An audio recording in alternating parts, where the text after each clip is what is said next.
On your mark, get set, and so it begins. On the dark continent of enlightenment, the place from where all history comes, a people who were so ahead of their time they were sending text messages when they only had drums.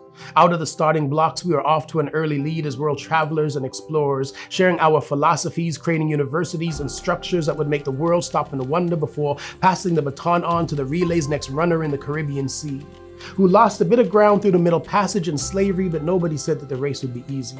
So for over 400 years, they continued to run, limping through the pain, knowing that cramps will come and it's gonna hurt sometimes, but you've got to focus and keep going through the plantations, the lynchings, and the hate, even when the spectators in the stands call you other than your name, because it is not what we are called, but what we answer to that is important.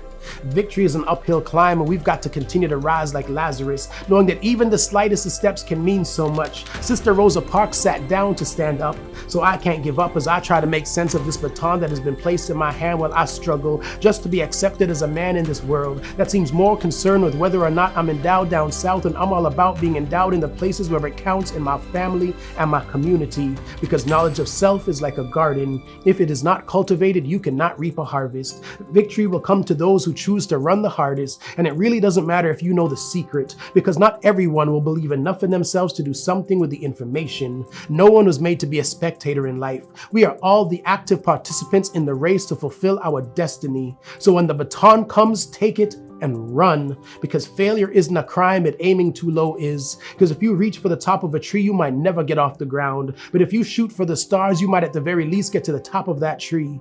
And I might not get to the finish line with you, but I will continue to strive to carve out my own space before passing this baton on to a new generation of runner, confident in victory because success, it runs in my race.